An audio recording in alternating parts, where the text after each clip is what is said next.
Alors tu es cadre francophone et tu rêves peut-être, si tu es sur cette chaîne, de faire une carrière dans le golf. Tu te demandes s'il y a toujours autant d'opportunités. Et la vérité, c'est que, je l'ai déjà expliqué dans une vidéo qui s'appelle Le golf est mort, il y a encore plus d'opportunités aujourd'hui que hier quand j'ai commencé ma carrière. Moi, c'était autour de 2012, la première fois où j'étais à Dubaï, et puis 2013-2014, quand j'ai commencé ma carrière en Arabie Saoudite. Donc les choses aujourd'hui sont beaucoup plus optimistes qu'elles ne l'étaient à mon époque. Et le pire, c'est que ça ne fait que croître. L'Arabie Saoudite est ce qu'on appelle une marketplace internationale. C'est un aimant à talent, un accélérateur de carrière. Et je vais te montrer exactement dans cette vidéo pourquoi. Je ne vais pas te donner mon opinion, je vais m'appuyer sur des faits, je vais m'appuyer sur des chiffres.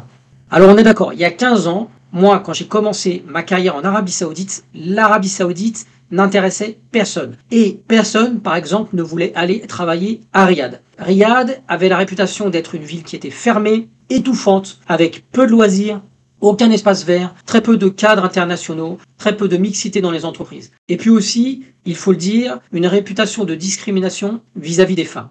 Aujourd'hui, tout a basculé. Le pays s'est ouvert, sans perdre toutefois, je tiens à le préciser, sa culture. Les loisirs sont en pleine explosion, les entreprises recrutent toujours davantage et les talents arrivent du monde entier pour pouvoir travailler en Arabie Saoudite. Alors sur ma chaîne, c'est vrai que 80% des personnes qui me regardent sont des hommes. Mais il y a de plus en plus de femmes diplômées qui viennent de différents pays qui s'intéressent aujourd'hui à l'expatriation en Arabie Saoudite. Une chose est sûre, c'est qu'aujourd'hui, les femmes font partie intégrante du marché du travail. En 2015, il y avait un peu plus d'une femme pour 10 employés. En 2025, ce taux dépasse les 35%. C'est énorme. Ça veut dire que plus d'un salarié sur 3 est une femme, dans un pays qui, encore en France, a la réputation d'être un pays misogyne.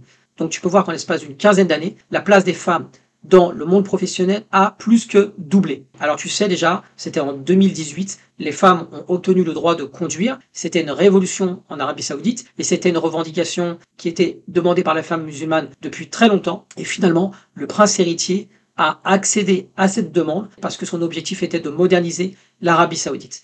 Alors, tu en as déjà entendu parler, probablement par mon intermédiaire, il y a énormément de projets en cours en Arabie Saoudite. Des projets qui sont littéralement en train de changer le visage de ce pays. Il y a le projet Neom, le projet Red Sea, le projet Diriyah, le projet Qiddiya ou le King Salman Park. C'est un petit peu comme si, je redonne encore cet exemple, on n'avait non pas un projet comme le Grand Paris Express à Paris, mais c'est comme si on en avait 5 qui se déroulent en même temps. Encore une fois, on te dit que une grande partie de ces projets sont arrêtés, c'est complètement faux. Même le projet The Line est en train d'avancer à marche accélérée. Là, on est en train de parler de centaines de milliards d'investissements. Aucun pays occidental n'a le même pipeline. Pipeline, ça veut dire que tu as des projets qui attendent les uns derrière les autres, un petit peu comme dans un tuyau. On assiste en direct à la naissance d'une marketplace, un petit peu comme ça s'est passé en Chine entre les années 2000 et les années 2015. Alors qu'est-ce qu'une marketplace? C'est un endroit où les gens se rencontrent. Les entreprises, les talents, les investisseurs, les startups, les chercheurs, les gouvernements. Ça veut dire que tout est interconnecté. Toi, tu arrives peut-être pour une opportunité en Arabie Saoudite, mais en vérité, quand tu seras sur place, tu vas en avoir 10 autres. Je te donne un exemple de marketplace. Quand on parle de la Silicon Valley, c'est la marketplace pour les techs. Quand on te parle de commerce et de logistique, la marketplace, c'est Dubaï.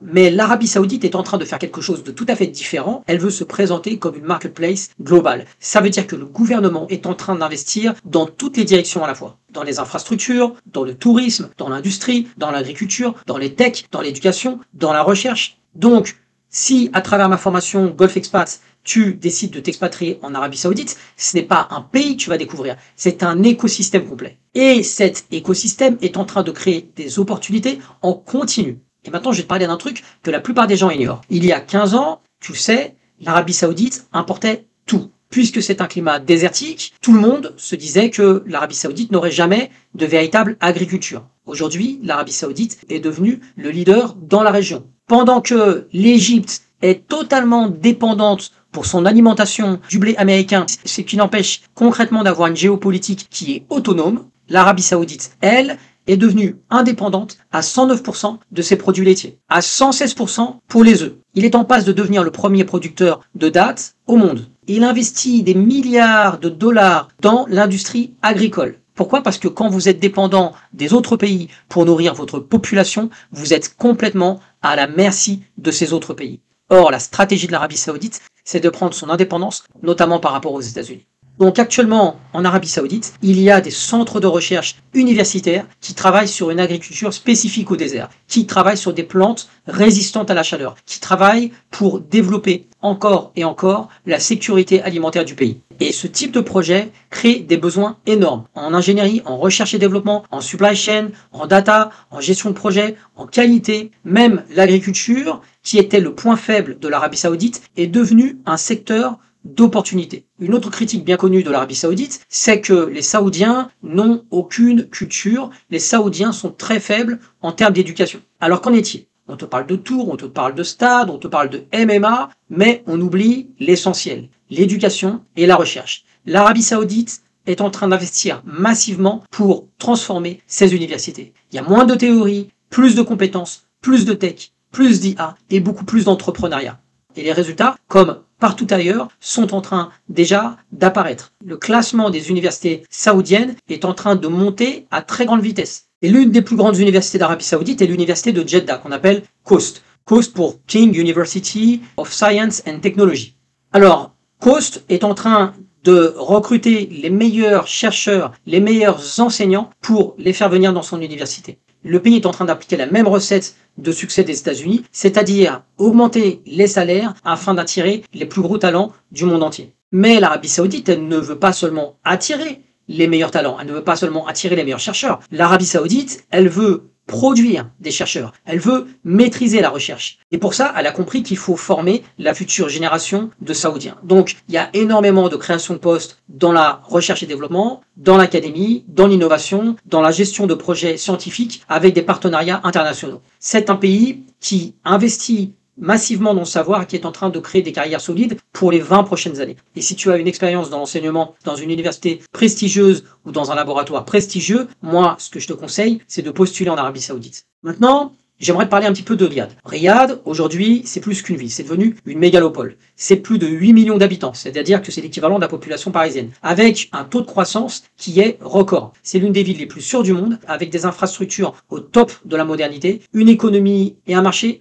en plein développement. Et évidemment, Riyad attire à cause de ses salaires. Je te donne quelques exemples pour être précis. Un Head of Department va tourner autour de 35 000 Saudi Riyal, c'est-à-dire à peu près 8 000 euros. Un chef de projet en ingénierie va toucher entre 45 000 et 60 000 Saudi Riyal, c'est-à-dire entre 10 000 et 14 000 euros. Un IT Data Manager ou un Cyber Manager va toucher entre 55 000 et 70 000 Saudi Riyal, c'est-à-dire entre 12 000 et 16 000 euros. Et l'avantage avec l'Arabie Saoudite, c'est que tu n'es pas imposé sur tes revenus, contrairement à la France. Jeddah est une ville un petit peu différente. C'est une ville plus douce parce qu'il y a l'air marin, beaucoup plus familiale et extrêmement attractive parce qu'il y a énormément de commerces, de restaurants, d'hôtels, de luxe ou d'hôtels haut de gamme. Les cadres francophones en Arabie Saoudite sont très appréciés, notamment pour leur sérieux, pour leur rigueur et pour leur capacité à diriger des équipes multiculturelles. En gros, c'est le moment de postuler pour aller travailler en Arabie Saoudite. Et c'est pour ça que j'ai créé une formation qui s'appelle Golf Expat. Mais avant, si tu as envie de tester et surtout si tu as envie de multiplier par 10 tes chances de décrocher un poste à Dubaï, je te propose une formation à 1 euro symbolique. Mais avant de clôturer cette vidéo, j'aimerais répondre à cette question. Est-ce que cette croissance exponentielle de l'Arabie Saoudite va bientôt s'arrêter? Je vais te répondre et on va répondre encore une fois, non pas en donnant une opinion, mais en s'appuyant sur des chiffres. Alors, c'est vrai qu'on entend souvent que c'est déjà trop tard, qu'il fallait y aller il y a 5 ans ou il y a 10 ans. En réalité, c'est complètement faux. Prenons l'exemple de l'Europe. L'Europe, c'est ce qu'on appelle un marché mature. C'est-à-dire que tu as une courbe de Gauss, d'accord? Et la France se situe non pas au sommet de cette courbe, c'est-à-dire l'apogée, mais elle se situe légèrement après la courbe, au moment où ça redescend, c'est-à-dire dans le déclin. C'est un petit peu le cycle de vie de n'importe quel produit et c'est la même chose pour les pays. Est-ce que tu veux une preuve de ce que je suis en train de dire? En France, on parle de marché mature et je vais te donner un exemple qui vient de mon expertise dans l'hôtellerie. En France, un hôtel sur 4, c'est-à-dire 25% des hôtels, appartiennent à des grandes marques internationales. Dans le Golfe, en Arabie Saoudite, tu as moins de 6 à 7% des hôtels qui appartiennent à des groupes internationaux. Est-ce que tu comprends ce que ça veut dire? On est face à un marché totalement immature. Il est loin d'avoir atteint son pic et encore plus loin d'atteindre sa phase de décroissance. T'as envie que je te donne encore d'autres chiffres? Bien, d'ici 2030, l'Arabie Saoudite prévoit d'ouvrir plus de 320 000 chambres d'hôtel. Et toutes les marques se battent pour s'implanter en Arabie Saoudite. Accor, Marriott, Hilton, AEG, ils sont en recherche de directeurs d'exploitation, de chefs de projet, de responsables qualité, de directeurs commerciaux, de revenue managers, de responsables F&B, de chefs cuisiniers, de chefs pâtissiers. Pourquoi? Parce que l'Arabie Saoudite est un pays jeune qui n'existe en vérité que depuis les années 70 et l'Arabie Saoudite a besoin de talents pour former les futures générations. Les meilleurs voient leur carrière exploser. Et je te l'ai expliqué, tous les 5 ans, tu peux voir ton salaire quasiment doubler. Imagine si tu étais en France et que tous les 5 ans, tu verrais ton salaire doubler. Imagine ce que ça donnerait. Alors, on n'a pas affaire à un Eldorado magique. On a simplement affaire à un pays qui est extrêmement jeune, à un pays qui est extrêmement ambitieux. On n'est pas comme en France où l'objectif de la France, c'est de revenir en 1960, comme dit notre ami Zemmour. On est dans un pays qui a une vision pour 2050. J'ai une dernière pièce à ajouter à mon édifice. L'Arabie Saoudite, tu le sais, a un énorme déficit d'image. Un petit peu comme Abu Dhabi face à Dubaï. Dubaï, on sait, est en train de capter toute la lumière, alors que l'Arabie est en train de construire sa puissance en silence. Les cadres francophones, marocains, algériens, tunisiens, français, anglais, américains, allemands, suisses, ont tous les yeux rivés sur Dubaï. En réalité, ce qui est parfait, parce que ça laisse à des managers, il y a des experts qui n'ont pas encore d'expérience dans le golf, une énorme opportunité. Parce que il faut bien que tu comprennes qu'en termes de PIB, qu'en termes de puissance d'investissement, le véritable géant dans le golfe là, c'est pas Dubaï. Le véritable géant dans cette région, c'est l'Arabie Saoudite et de très loin. C'est là que les budgets explosent, c'est là que les projets naissent et c'est là que les carrières s'accélèrent. Donc, les gens regardent la lumière. Quant à toi, j'espère que tu regardes mes vidéos. Alors, si tu veux partir de manière intelligente, j'ai créé une formation express. Elle s'appelle « Comment multiplier par 10 tes chances d'obtenir un job dans un pays du Golfe ». Je ne fais plus de produits gratuits, ça n'attire que des piques-assiettes. Je propose donc cette formation à 1 € symbolique, comme ça va te permettre de me découvrir et de voir si ce que je te propose est sérieux. Tu n'as qu'à te former et tu vas comprendre enfin pourquoi 95% des candidatures n'arrivent même pas jusqu'au recruteur. Alors de quoi est-ce que je vais parler dans ma prochaine vidéo? Eh bien je te propose 2 choses. Ou bien je choisis le sujet, moi par exemple ça sera de t'expliquer ce que les recruteurs du Golfe pensent des cadres français, mais toi tu peux soutenir cette chaîne en me proposant le sujet de ma prochaine vidéo dans les commentaires. Like, partage massivement, donne-moi de l'énergie en laissant un commentaire. Ciao!